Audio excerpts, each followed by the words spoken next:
Good morning and welcome to the Pleasure for Health podcast, where you can ask me, that's Ask Ilsa, anything you want to know about relationships and intimacy that you would like to hear my reflections on. You can find out more about me and my work at my website, www.pleasureforhealth.com.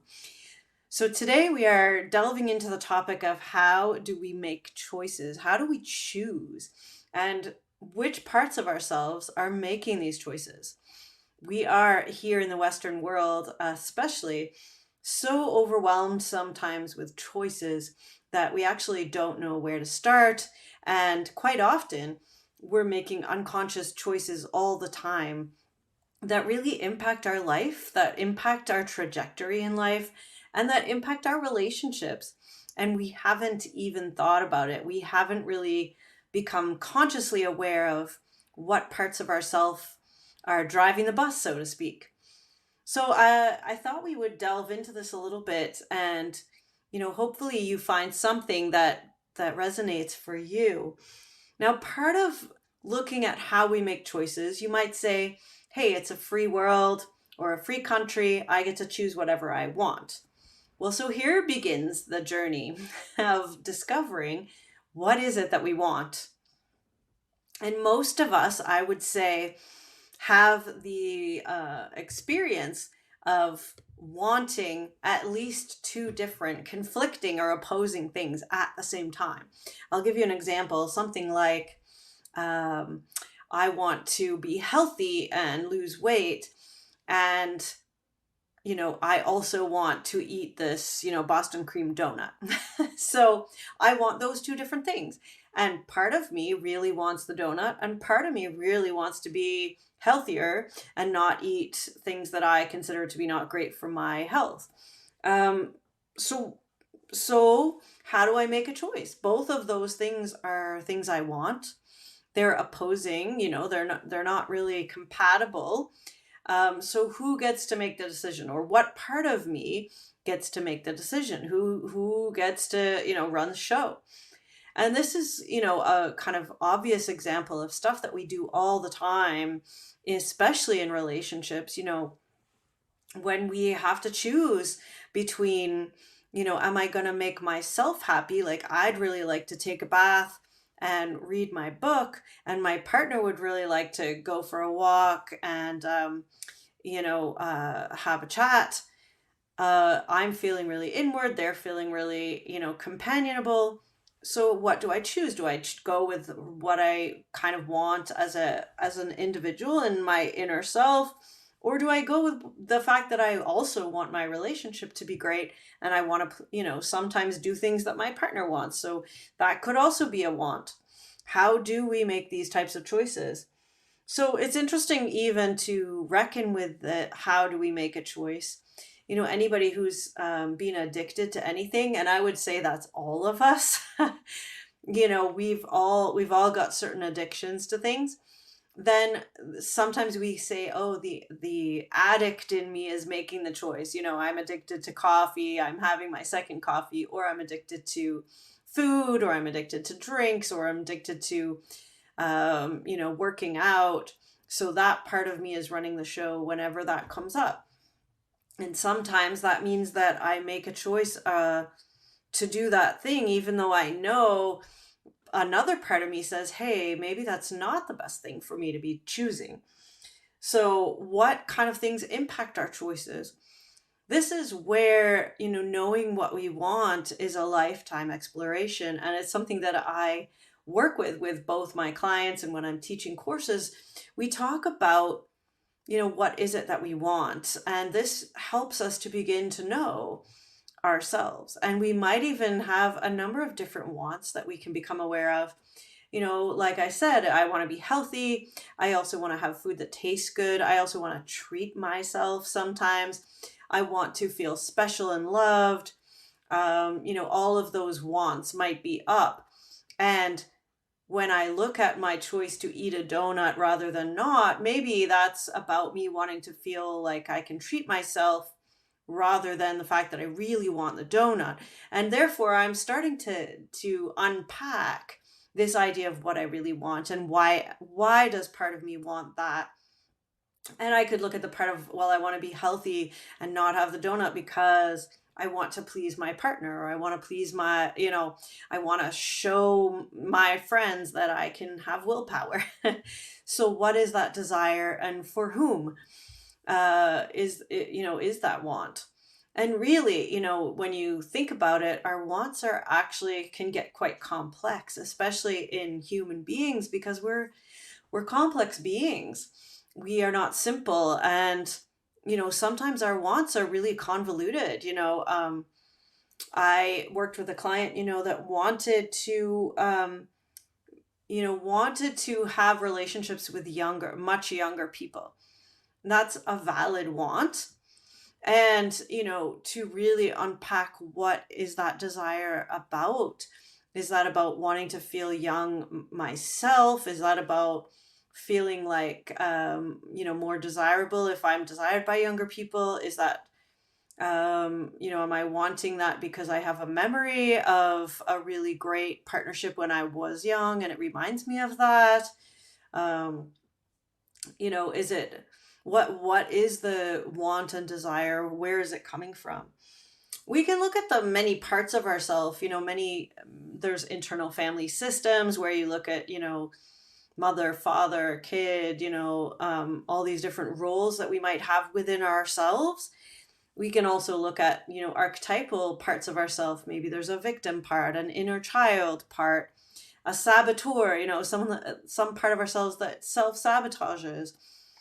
Perhaps if your saboteur is making a lot of your choices, you end up sabotaging yourself all the time. And then you get angry later on because you're like, well, I really wanted that relationship and I sabotaged it, by being really difficult and making the person break up with me because I couldn't deal with the intimacy, or I couldn't deal with commitment, or I just didn't feel ready. I couldn't admit that somebody would actually want to be with me, whatever the reason. If our saboteur is making those choices for us, then we are going to continually, sabotage our goals of our other parts of ourselves. So, we often sometimes talk about a higher self or a witness self or an observer part or an adult part. All of these might have slightly different connotations. I don't know if any one part is better than the others. I think we can easily start creating, a what's better than the other. So my adult self is better than my child self. Well, not really. Our adult self might be able to have a more global worldview and a more balanced view of what we actually want and need in our life. And our inner child might be just wanting to have ice cream and be, coddled. That might be true, but that doesn't make our inner child part wrong for wanting that. So one of the big things that we can become aware of when we look at how we're making choices is perhaps just that we have many different parts of ourselves with conflicting wants and desires. And this is basically the basis of any of my work with clients, as far as relationships go, because here we're looking at all the different parts of ourselves, and if we continue to deny or say this one's better than that one, or that part of myself, that's an evil part, I'm going to put that away in the closet and not tell anyone about that one, that part still has wants and desires, but now I'm denying it. Well, so this becomes more and more dangerous in the sense that we become unaware that sometimes those parts are sneaking out and controlling our choices without us really owning that. And so integrity, to me, integrity is a word that we want to pay attention to. Integrity is a word of bringing together and connecting all those different parts. So if your inner child is wanting more love, and so you make a choice to pursue someone that is maybe the wrong partner choice for you, but you pursue and you try to please them and you do all those types of codependent actions because you want to be loved, or your inner child part wants to be loved. if we own that there's part of us that is young and wants to feel loved, how could we meet those needs perhaps in a different way than just continually getting in bad relationships? So we could look at, reparenting ourselves. We could look at helping ourselves feel loved in other ways. We reach out to, three or four good friends and say, hey, I'm really struggling at the moment with feeling loved. Can you send me a little message? Maybe when you're feeling really good, then all of a sudden you find that urge to text or contact your ex who was, not the greatest person in your life, has gone away. Now you're able to choose something different because you're not operating out of that unconscious need and want that before was just running the show, even though you're like, well, I'm texting my ex and we rationalize why we're doing it. But really, it's coming from that inner child place. And I'm not saying the child's always wrong either. Like our child part of ourselves can help us do playful and enjoyable things. Maybe take a day off now and then and go for a walk in the woods and, smell the flowers and feel the bark on the trees and something like that, rather than going and sitting in your office at work if you are one of those overly responsible people where you have perhaps an inner critic self that says you have to be at work every single day, even when you really need to just take a mental health day and you'll come back tomorrow more rejuvenated. So the complexity of these different parts and wants in ourself are something a rich place to explore, and we can really start noticing so much about ourselves and noticing all these different parts and how do we bring them together. If you had all these different parts of yourself sitting around a campfire and you were to, trying to excuse me.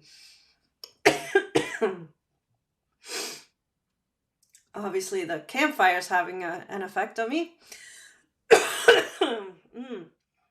So if we had all these parts coming together and we were trying to help them talk to each other, help them come up with a consensus on what we want, then that might be the way to approach some of those bigger choices that we have, and sitting down and saying, well, I want to, as in my donut example, one part of me wants to be healthy, so I look at that, and then I look at the part that wants to feel like I treat myself, and the part that just wants to enjoy the yummy donut. And I sit down with all those parts and I say, well, what are we gonna do? We have a choice to make here. I can either choose to eat the donut and just really enjoy it, and we're all on board with that, and maybe I go for a walk later, and that's how we balance it out. Or maybe we realize that actually I would feel just as loved and appreciated and held and spoiled if I went home and had a bath or took half a day off or, went and sat in the woods for 20 minutes. Actually, I don't really even want the donut then. I'm feeling, really great, and I go on with my day. I often find that, there's that sugar craving that seems like a want that isn't really a want. It's more like a craving that is chemically induced in our body. And so sometimes just waiting for a few minutes can create a different want. So these are some of the ways that we can start integrating and working with all these different parts of ourselves. And if we really, these are people that have talked about manifesting have really harped on this for a long time. But if you really want to make choices that are effective and move you forward and feel great, and you remove the obstacles in the way of that, these are choices where we create a strong intention, and then we make all of the small choices that help to move that intention forward, and we begin to co-create our life in a different way than being split with 10 different parts of ourselves all making choices that go in different directions. We're not going to get anywhere. We're going to feel conflicted. We're going to feel exhausted. We're not going to be able to have the effect or the results that we want in our life. So, this is one way of increasing our effectiveness and our autonomy and our creative power in our life is to really look at all these wants, to sit around the campfire with all these parts of ourselves, to decide what we're going to do in this case, and to really get all the parts of ourselves on board. And I would highly recommend, if you have some really intimate parts that you have denied in yourself or that you have really shut away because you don't think they're okay, especially around sexuality and relationships and intimacy, that it can really help to find a therapist, find a somatic sex educator, find somebody that is understanding and able to listen to those desires and to validate that they exist, and that, having a want and a desire is not wrong in and of itself. How we choose to act on it, how we choose to be aware of it, and how we choose to own it and be responsible for our choices is our responsibility. It is, the onus is on us as a human being. So if you have a want or a need where you want to go do something that would be harmful to other people, let's say, then we have a responsibility to really look at that, to bring it into the light, to look at if there's another creative way of fulfilling that want or need without harming other people. Even just talking about it sometimes with a close, trusted person can help with that.